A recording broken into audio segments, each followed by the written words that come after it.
Nahimatay ang fourth-year high school student na ito ng Flores National High School sa Umingan, Pangasinan. Ayon sa mga kaklase at guro, sinaniban siya ng masamang espiritu. Isa lang siya sa 7 estudyante ng paaralan na umano'y sinaniban. Ang ilang estudyante tuloy, hindi na pumasok sa eskwela dahil sa takot. Sunod-sunod.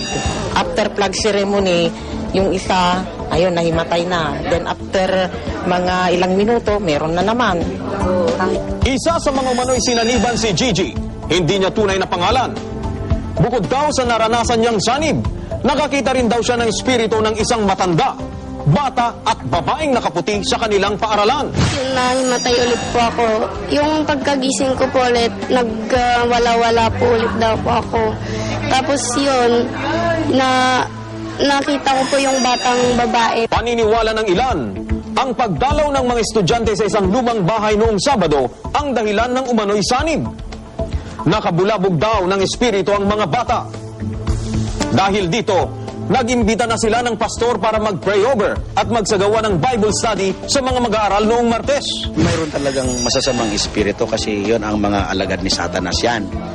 Kaya lang, kung minsan, hindi yung tao mahina ang faith niya, pananampalataya niya. Kaya natatalo siya. Nakaantabay na rin ang pulisya para sa seguridad at anumang tulong na kailangan ng paaralan.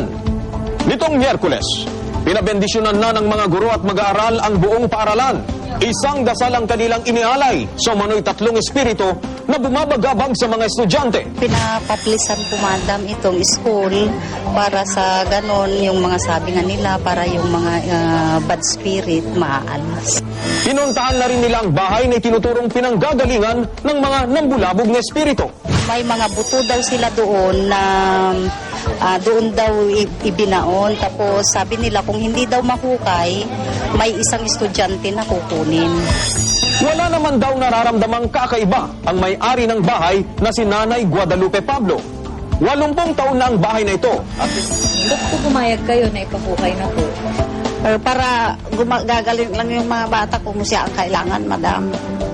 Pero bigo naman ang mga residente na makakuha ng anuman sa gadibdib na lalim na hukay na kanilang ginawa. Paliwanag ng simbahang Katoliko, dasal ang kailangan para tuluyang matahimik ang mga kaluluwa o espiritong nagagambala. Kaya yung iba nakakakita, di ba, meron tayo yung tinatawag na mga hallucinations din. Kaya nakakakita sila ng mga patay, nakakakita ng mga ghost, gano'n. Ito, yung sapi, parang nasasapian sila ng mga masasamang espiritu. Ito yung delusion of influence.